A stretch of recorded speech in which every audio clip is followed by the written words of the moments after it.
नमस्कार. आज भाग 2 बघूयात. तर कथेला सुरुवात करूयात. नंबर 6. पवनचा मुलगा हनुमानाच्या जन्माची कथा. पुराणानुसार हनुमानाची आई अंजना मुलाच्या सुखापासून वंचित होती. अनेक प्रयत्न करूनही ती निराश झाली. या दुःखाने ग्रासलेली अंजना मातंग ऋषीकडे गेली. तेव्हा मातंग ऋषींनी तिला सांगितले, पप्पा सरोवराच्या पूर्वेस नरसिंह आश्रम आहे. त्याच्या दक्षिण दिशेला नारायण पर्वतावर स्वामी तीर्थ आहे. तिथे जाऊन स्नान करा, तपश्चर्या करा आणि 12 वर्षे व्रत करा, तरच पुत्रप्राप्ती होईल. मातंग ऋषी आणि पती केसरी यांची आज्ञा घेऊन अंजनाने तपश्चर्या केली होती आणि 12 वर्षे फक्त वायू खाऊन राहिली होती. तेव्हा वायुदेवाने अंजनाच्या तपश्चर्येवर प्रसन्न होऊन तिला वरदान दिले. परिणामी अंजनाला पुत्रप्राप्ती झाली. चैत्र शुक्लचा चंद्रदिवस. वायूपासून जन्मलेल्या या पुत्राचे नाव ऋषींनी वायुपुत्र ठेवले, म्हणजेच पवनपुत्र हनुमान आहेत. नंबर 7. हनुमानाचा मुलगा मकरध्वज याच्या जन्माची कथा. हनुमान ब्रह्मचारी असूनही ते एका पुत्राचा पिता झाले.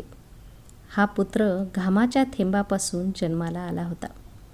हनुमान सीतेच्या शोधात लंकेत पोहोचले आणि मेघनाथनी पकडल्यानंतर त्यांना रावणाच्या दरबारात हजर केले. तेव्हाची कथा अशी आहे. तेव्हा रावणाने हनुमानाच्या शेपटीला आग लावली आणि हनुमानाने जळत्या शेपटीने लंका जाळून टाकली. शेपूट जळाल्यामुळे हनुमानांना तीव्र वेदना होत होत्या आणि ते शांत करण्यासाठी त्यांनी समुद्राच्या पाण्याचा वापर करून आपल्या शेपटीची आग थंड केली.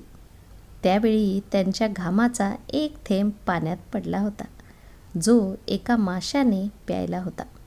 त्या घामाच्या थेंबाने मासा गरोदर झाला आणि त्याला मुलगा झाला, ज्याचे नाव होते मकरध्वज.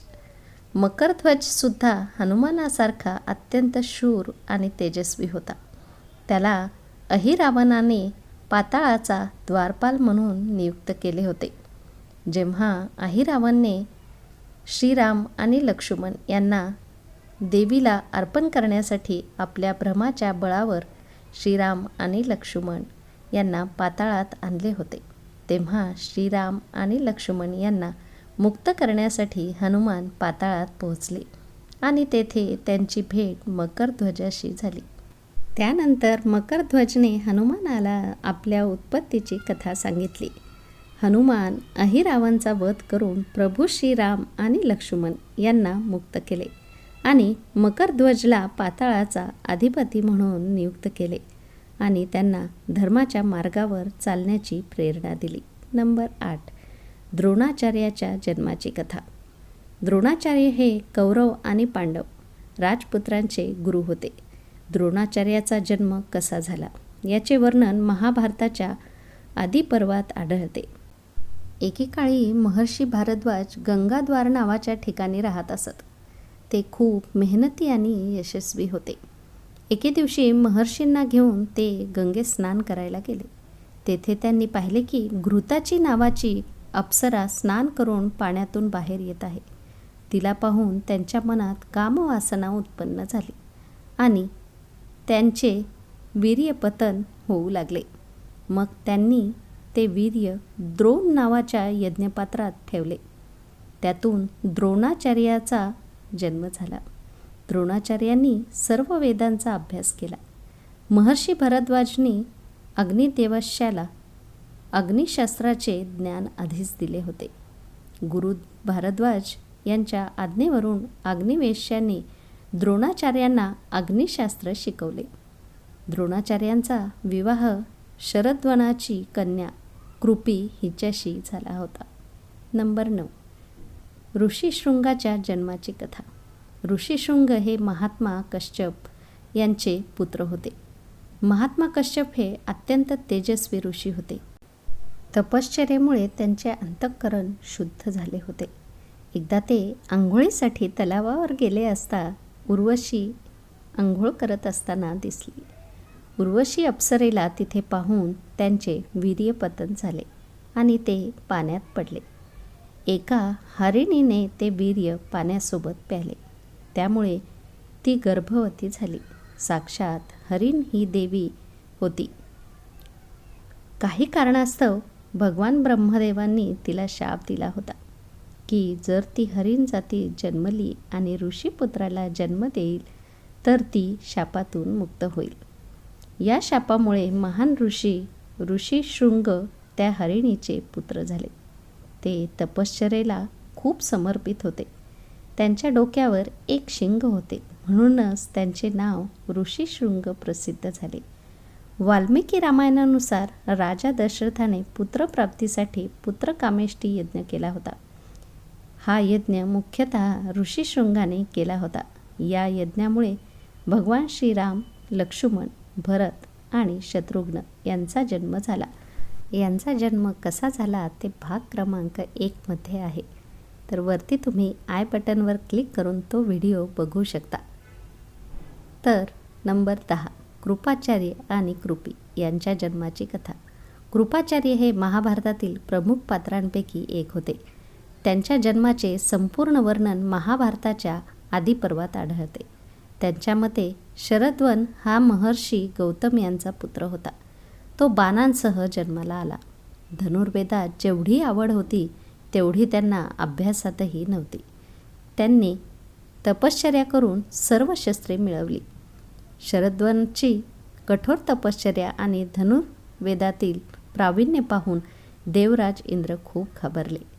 शरद्वनच्या तपश्चर्येमध्ये व्यत्यय आणण्यासाठी त्यांनी जनपदी नावाच्या देवीला पाठवले. ती शरद्वनच्या आश्रमात आली आणि त्याला विनवू लागली. त्या सुंदर स्त्रीला पाहून शरद्वनच्या हातून धनुष्यबाण पडले. तो खूप आत्मनियंत्रित होता, त्यामुळे त्याने स्वतःवर नियंत्रण ठेवले. पण त्याचे मन अस्वस्थ झाले, त्यामुळे त्याच्या नकळत वीर्यपतन झाले. ते धनुष्यबाण आश्रम आणि त्या सुंदर स्त्रीला सोडून लगेच निघून गेले. त्याचे वीर्य एक प्रकारच्या गवतावर पडल्याने त्याचे 2 भाग झाले. त्याच्यापासून एक मुलगी आणि एक मुलगा झाला. त्याचवेळी योगायोगाने राजा शंतनू तिथून गेले. त्यांची नजर त्या मुलामुलीवर पडली. शंतनूने त्यांना उचलून आपल्यासोबत आणले. मुलाचे नाव कृपा आणि मुलीचे नाव कृपी ठेवण्यात आले. शरद्वनला हे कळल्यावर तो राजा शंतनूकडे आले. त्या मुलांची नावे, गोत्र वगैरे सांगून त्यांना धनुर्वेदाचे 4 प्रकार, विविध शस्त्रे आणि त्यांचे रहस्य शिकवले. काही दिवसातच कृपा सर्व विषयात पारंगत झाले. कृपाचार्यांची योग्यता पाहून त्यांची कुरुवंशाच्या कुलगुरुपदी नियुक्ती करण्यात आली. नंबर 11, द्रौपदी आणि धृष्टद्युम्न यांच्या जन्माची कथा. द्रोणाचार्य आणि द्रुपद हे बालपणीचे मित्र होते. राजा झाल्यानंतर द्रुपद अहंकारी झाला. राजा द्रुपदला आपला मित्र मानून द्रोणाचार्य भेटायला गेले. तेव्हा द्रुपदाने त्यांचा खूप अपमान केला. पुढे द्रोणाचार्यांनी पांडवांच्या माध्यमातून द्रुपदचा पराभव करून आपल्या अपमानाचा बदला घेतला. राजा द्रुपदला आपल्या पराभवाचा बदला घ्यायचा होता, म्हणून त्याने एक यज्ञ करण्याचे ठरवले. त्यातून एक शूरपुत्र जन्माला येईल, जो द्रोणाचार्यांचा वध करेल. हा यज्ञ करण्यासाठी राजा द्रुपद अनेक विद्वान ऋषींकडे गेला, परंतु कोणीही त्यांची इच्छा पूर्ण केली नाही. शेवटी महात्मा यांनी द्रुपद राजाचा यज्ञ करण्याचे मान्य केले. महात्मा राजा द्रुपदांसाठी यज्ञ करत असताना यज्ञाच्या अग्नीतून एक दिव्य कुमार प्रकट झाला. यानंतर त्या अग्नीतून एक दिव्य कन्याही प्रकट झाली. ती खूप सुंदर होती. ब्राह्मणांनी दोघांची नावे ठेवली. ते म्हणाले, हा कुमार अग्निकुंडापासून उत्पन्न झाला, म्हणून तो धृष्टद्युम्न असेल. ही कुमारी कृष्णवर्णाची आहे, म्हणून तिचे नाव कृष्णा असेल. द्रुपदाची कन्या असल्याने कृष्णा द्रौपदीच्या नावाने प्रसिद्ध झाली. नंबर 12. राधाच्या जन्माची कहाणी. ब्रह्मवैवर्त पुराणानुसार एकदा गोलोकात राधा आणि श्रीदामा नावाच्या गोपमध्ये काही विषयांवर वाद झाला. यावर श्री राधाने त्या गोपांना राक्षसाच्या रूपात जन्म घेण्याचा शाप दिला. तेव्हा त्या गोपानेही श्री राधाला शाप दिला की तुलाही मानव रूपात जन्म घ्यावा लागेल. गोकुळात महायोगी रायन नावाचा एक वैश्य असेल जो श्रीहरीचा अंश आहे. तुझे सावलीचे रूप त्यांच्यासोबत राहील. भूतलावर लोक तुला रायनाची पत्नी मानतील. तू काही काळ श्रीहरीपासून विभक्त होशील. ब्रह्मवैवर्त पुराणानुसार जेव्हा भगवंत श्रीकृष्णांच्या अवताराची वेळ आली तेव्हा त्यांनी राधाला सांगितले की तिचा लवकरच वृषभानूच्या घरी जन्म होईल. श्रीकृष्णांच्या सांगण्यावरूनच राधा व्रजातील वृषभानू वैश्य यांची कन्या झाली. राधादेवी अजन्मा होती. आईच्या उदरातून जन्मलेली नाही. राधाची आई वायूला आपल्या पोटात घेऊन जात होती. योगमायेच्या प्रेरणेने तिने वायूला जन्म दिला, पण श्री राधा स्वेच्छेने तेथे प्रकट झाली. नंबर 13. राजा सागराच्या 60,000 पुत्रांच्या जन्माची कथा. रामायणानुसार इक्ष्वाकू वंशात सागर नावाचा एक प्रसिद्ध राजा होता. त्याला केशिनी आणि सुमती या 2 राण्या होत्या. बरेच दिवस मूल न झाल्याने राजा आपल्या 2 राण्यांसह हिमालय पर्वतावर गेला आणि पुत्रप्राप्तीच्या इच्छेने तपश्चर्या करू लागला. तेव्हा महर्षी भृगू यांनी त्यांना वरदान दिले की एका राणीला 60,000 अभिमानी पुत्र होतील आणि दुसऱ्या राणीला वंशपरंपरागत पुत्र होईल. कालांतराने सुमतीने गर्भाच्या आकाराच्या गर्भाला जन्म दिला. राजाला ते फेकून द्यायचे होते, पण तेवढ्यात आकाशातून आवाज आला की या तुंबड्यात 60,000 बिया आहेत. तुपाने भरलेल्या प्रत्येक भांड्यात एक बीज ठेवले तर 60,000 पुत्र जन्माला येतील. ही महादेवांची आज्ञा मानून सागराने त्याला सुरक्षित ठेवले. वेळ आली तेव्हा त्या भांड्यापासून 60,000 पुत्र झाले. सागर राजाने जेव्हा अश्वमेध यज्ञ केला तेव्हा त्या घोड्याच्या रक्षणासाठी त्याने आपल्या 60,000 पुत्रांची नियुक्ती केली. देवराज इंद्रने कपिल मुनीच्या आश्रमात तो घोडा चोरून नेला. त्या घोड्याचा शोध घेत असताना सागर राजाने 60,000 पुत्र कपिल मुनींच्या आश्रमात पोहोचले. तेव्हा त्यांना समजले की मुनींनीच यज्ञाचा घोडा चोरला आहे. असा विचार करून त्याने कपिल मुनींचा अपमान केला. ध्यानस्थ असलेल्या कपिल मुनींचे डोळे उघडताच राजा सागराचे 60,000 पुत्र जळून राख झाले. नंबर 14.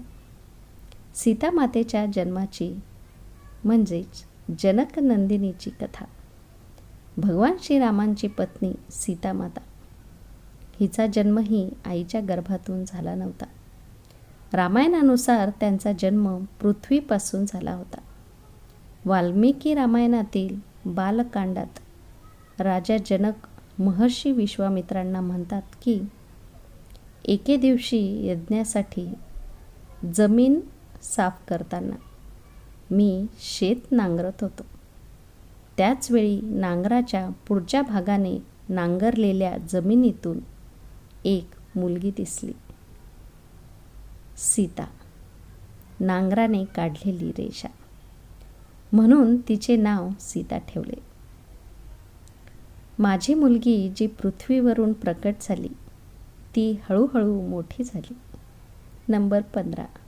मनू आणि शतरूपाच्या जन्माची कथा. धार्मिक ग्रंथानुसार मनू आणि शतरूप हे विश्वाचे पहिले मानव मानले जातात. त्यातूनच मानवजातीची सुरुवात झाली.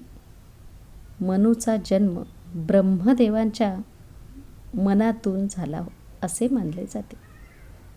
ऋग्वेद काळापासूनच मनूचा उल्लेख मानवी निर्मितीचा मूळ प्रवर्तक आणि संपूर्ण मानवजातीचा मूळ जनक म्हणून केला जातो.